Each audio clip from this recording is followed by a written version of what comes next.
Hey, what's up guys? RG here, and for this video, ipapakita ko sa inyo guys kung paano ako gumagawa ng videos for my affiliate content. Yan. Since tagal natin hindi nga nakagawa ng mga videos guys sa ating YouTube account, so stuck yung viewers natin.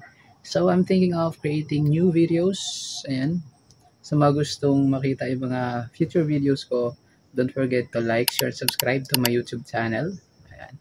Mahigit 5 years na yata akong nag-standby for creating content since bumalik ko sa school. So ngayon guys, tambay na tayo for 1 year and basta malapit akong 2 years na tambay boss. Ang mga idol, nag-focus ako ngayon sa creating content sa aking mga as an affiliate po.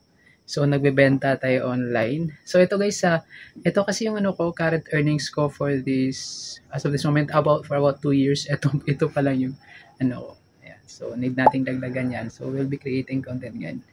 Reflex nga pala mga bossing idol, yung mga products natin dito. Yan po yung mga natin, yung mga free samples na binigay ni sellers to promote in my mga affiliate accounts.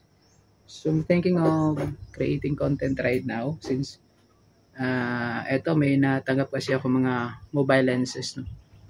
So, kung manood kayo mga short videos ko, meron ako mga content about my 18x25 lens times 36 times zoom lens. So, yun yung gawa natin ng video this day. So, stay put lang kayo and relax. So guys, ayan, let's start. Ito na yung mga gamit natin. Yung 36 times zoom lens natin. Have here the 18x25 and of course yung wide lens natin na gamit ko ngayon sa pagbablog. Yan yung gamit ko guys si 0.45 phone lens natin. So, ganyan siya mga boss. Samahan niyo ako guys. Let's go. So guys, tara guys. Okay, hanap tayo ng spot mga bossing idol na kung saan po ay makakuha tayo guys ng magandang mga video. Tawag dito, makakuha tayo ng mga magandang views. Since yung mga natin guys is for long distance photography. So, and hanap tayo ng lugar mga bossing idol na kung saan maganda yung spot. So, ito yung daan natin guys Hindi biro gumawa ng content idol na kapag wala tayong kasama guys. I'm doing solo vlogs mga bossing since wala tayong kasama. So, yan. Dyan kami naliligo mga bossing. Yan yung namin guys. Okay, kung saan kami naliligo. So, yan guys. Ganito ka. Ano yung daan natin? Ayan.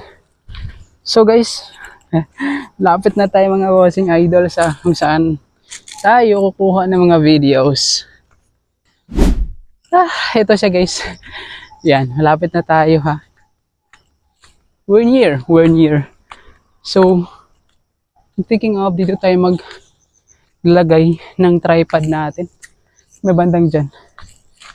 Hinihingal talaga ako mga idol.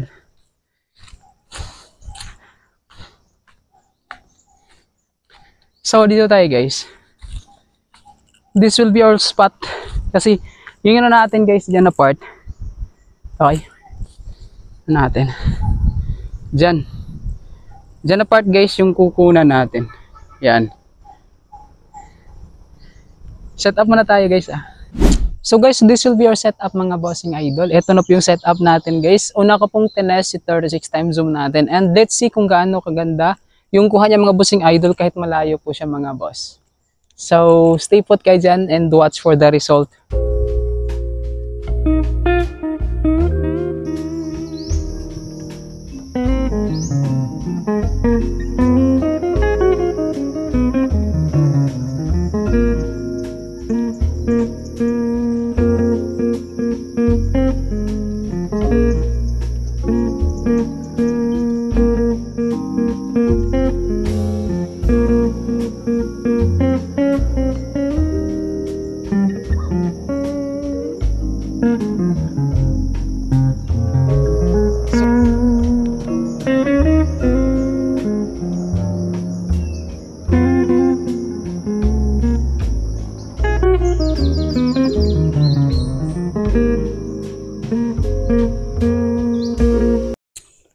Guys, that's it. Doon na natatapos yung paggawa natin ng content idol using our lenses mga bossing. So ready for editing na po siya and i-upload na natin siya sa mga social media accounts na may affiliate. So kung gusto mag-shoutout nito, ilagay ko lang po sa description box natin yung links kung saan pwede po kayo mag-order So, and guys, kung nagustuhan nyo po yung ano natin guys, video for this day, kindly like, share, and subscribe to my YouTube channel.